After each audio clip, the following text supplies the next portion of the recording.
എന്തു രസം ഇങ്ങനെ പറക്കാൻ. ഷോ, അപ്പോഴേക്കും ദേ തുടങ്ങി പിടി വലിക്കാൻ.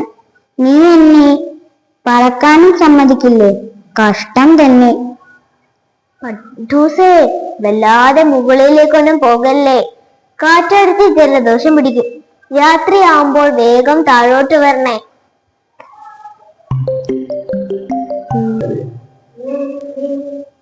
ഹലോ പട്ടൂസേ, കേൾക്കുന്നില്ലേ? Hello hello. ആ, കേൾക്കാം ഇത്താത്ത. നീ ഇത് എവിടെയാ? ഇരുട്ടാവുന്നത് കാണുന്നില്ലേ? വേഗം താഴോട്ട് വാ. ഞാൻ വരാം, കുറച്ചും കൂടി കഴിയട്ടെ. ഞാൻ അല്പം പാൽ പറഞ്ഞിട്ട് കളിച്ചിട്ട് വരാം. പട്ടൂസേ, നീ മോളോട്ട് പോകല്ലേ. അവിടെ എപ്പോഴും തേരാപ്പാര വീശിയടിയുന്ന വികൃതി കാറ്റ. അന്നിന്നെ വല്ല കാട്ടിലോ മേട്ടിലോ കൊണ്ടുപോയിടും.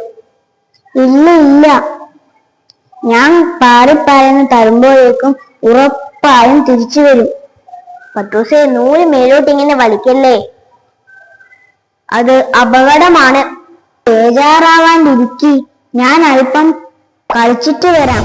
അയ്യോ എന്റെ പട്ടൂസ്, അവനിനി എങ്ങനെ താഴേക്ക് വരാനാ? ഹായ്, എന്തു രസം ഇങ്ങനെ പറക്കാൻ. എനിക്കിനി അമ്പിളിമാമന് കൈനീട്ടി തൊടാം. നക്ഷത്രങ്ങളോട് ഒളിച്ചും കളിക്കാം. ഹലോ ഹലോ ഇത്ത. ഹലോ, ഈ റൂട്ടിലേക്കുള്ള എല്ലാ ലൈനും ഇപ്പോൾ തകരാറിലാണ്. കുറച്ചും കൂടി കഴിഞ്ഞിട്ട് വിളിക്കുക.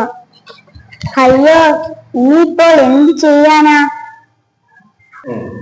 എന്തിനാ മോനെ കരയുന്നത്? എനിക്ക് ഇത്തയെ കാണണം.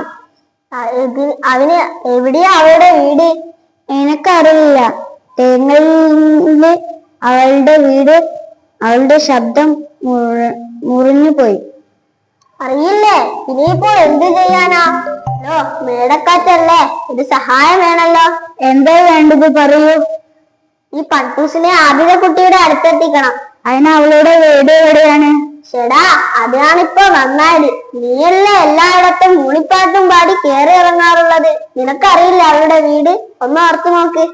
അവന് ഞാൻ തോളിൽ വെട്ടി കൊണ്ടുപോവാ. എന്നാ ഹായ്, നല്ല രസം ഇങ്ങനെ പറക്കാൻ.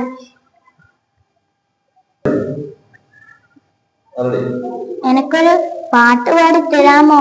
പിന്നെന്താ, പാടി തരാമോ? ഒരു മണ്ണിൽ ജനിച്ചു നാം, ഒരു മണ്ണിൽ പുലച്ചു നാം, ഒരു നാം, ഒരു ഗാനം മൂടി നാം. പലദേശം പല ഭാഷ, പല നാടുകളെന്നാലും ഒരു നൂലിൽ ചാഞ്ചാടും പല വർണ്ണ പട്ടങ്ങൾ. ഹലോ, പട്ടൂസും ആവിതക്കുട്ടിയും അല്ലേ? ഒന്ന് ഉറക്കെ പാടൂ, ഞാനും കേൾക്കട്ടെ.